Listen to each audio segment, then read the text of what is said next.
Hi guys, welcome back to HackTernoons. Let's take a look at what our members are doing today. All right, we'll start with Taha right here. Well, hello. Taha, what are we working on? I'm just, what's the word for that? Ghosting the editors of the Frontiers journals. Is trying to see who the editors are. okay. So get my networking goals straight. Okay. All right. Yeah, that's a weird activity. Yeah. Did we ever fix that? Did we ever fix that NPM issue? Yeah, we did actually Okay. by forgetting about it. Yeah. Sometimes that's what how you you gotta do. That's usually always. Yeah. Nearly always. Yeah. Nearly always. All right, cool. Okay, let's walk around this way. All right, hey guys. What are we working on today?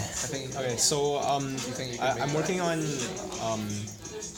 once we get the data from the Muse headset, we're working on sending it to. We have like a client, a Socket IO client, so we're working on sending the data to that, and then sending that data to our P300 server. Okay. And then the server in turn processes the data and then sends us stuff back, like that's processed. Okay. So we're working on making everything flow smoothly. Oh, awesome. Cool. All right, thanks.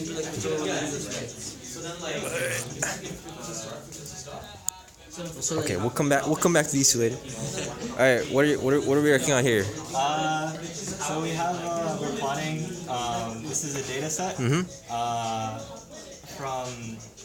It analyzes the EEG brainwaves from students who are watching an online course that's like really basic, like basic geometry. And then one that's really hard, like quantum mechanics or something. And then using this data, maybe we can find out like at the point like when they got confused. Okay, yeah.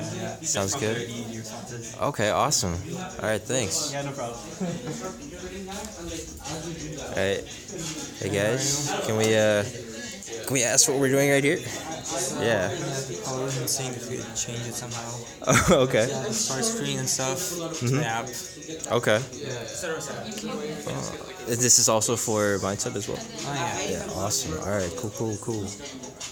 All right. Hello, Sayan. And Claire. Claire? What are we working on here? We're trying to fix up the brain art right now. Okay. Which I thought I finished, but Simon said no. So.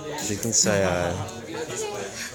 So it turns out that like this one library that we're using, it computes average band power across all of the channels. Okay.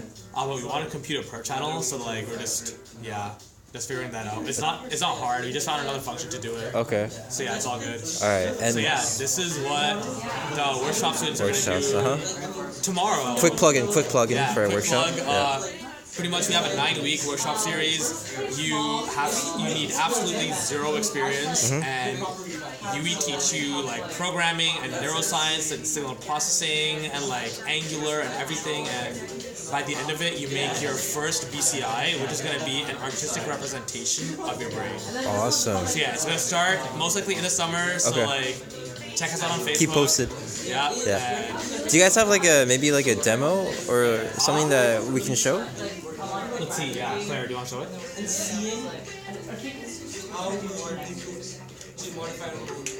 Oh, cool. And the Muse headset. This is the Muse headset.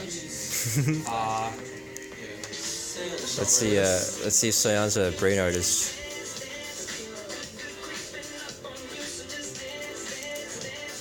Quick apologies for the portrait mode for last video. We fixed that this time. Yeah, so that's it. That's the brain art. Okay. Now I'm connecting to Bluetooth via Bluetooth. It's gonna default to alpha waves. Okay. And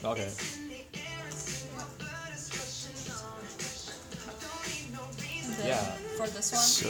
you're gonna see which one's the most active. Okay.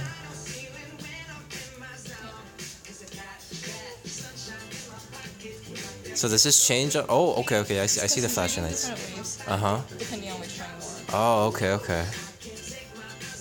So you can change what lights up, basically by thinking of different things, or So it depends like on the state of my brain. So like, right, like if there wasn't like any music and if there wasn't like anyone here and stuff, then like you would expect to see like higher alpha. Or like if I was sleeping, you'd expect to see like higher delta or whatever. And then the idea is like, you know, you get to see like what's happening inside your brain, you know, on an actual map of your brain. Awesome. Yeah. All right. Yeah. So yeah, really Claire is the one who like made all of this. Thank you. Like, huge shout out to her for making this entire workshop happen. Awesome. Yeah. All right, thanks. You guys had like a really interesting discussion over there. Oh, Jen. Want to walk us through real quick? Jen, do you want to talk about all the issues that UX has when it comes to combining machine learning stuff? Yo, Jen, come over. All right. So, do you want to explain our dilemma? Just do it real quick. Yeah, so we had a lot of questions. We originally made our screens thinking like they were just to like teach the user how to use the keyboard. Okay. And then we realized that we actually need the data from the user to calibrate. And then we had a lot of other problems like which screens are better for calibration. Okay. How do we let the user know? And like how many repetitions of each screen do we need to do in order to get the best data while still having it all make sense and seem like intuitive for the person who is using it. Okay. Those are some of our struggles right now. Yeah, so it's really weird because like we're trying to reconcile like machine learning needs in terms of, you know, how much training data and test data do we want with like user experience concerns, which is like, you know, how do we teach a person to like use a keyboard, as we sort of have to like mathematically come up with a compromise. Yeah, and like it actually turned out pretty good because like it turns out that when you're typing a sentence, there's quite a few like examples of positive P300 happening. So then like, you know, if you sort of what did we come up with, Jen? I think so we came up with the fact that it takes 40 yes flashes to type a sentence. So then with 2 sentences, you'd have like 80 positive data points. So like, that's pretty easy. So like we get a lot of data points for machine learning, and then it's not that hard for the user just to like, type 2 sentences.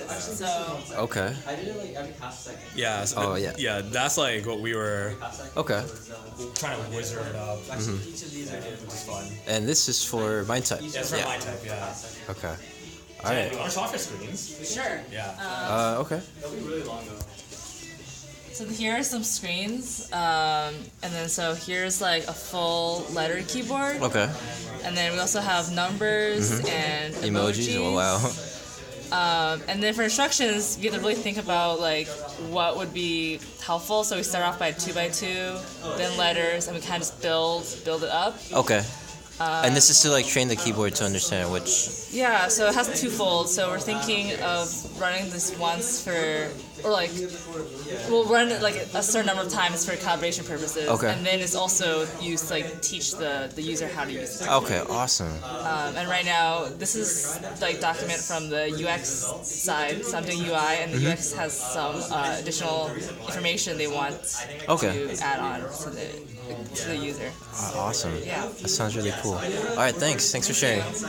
All right, and that is what our members are working on for HackTernoons. We also have free coffee and donuts, so come by and come hack away. Thanks, guys.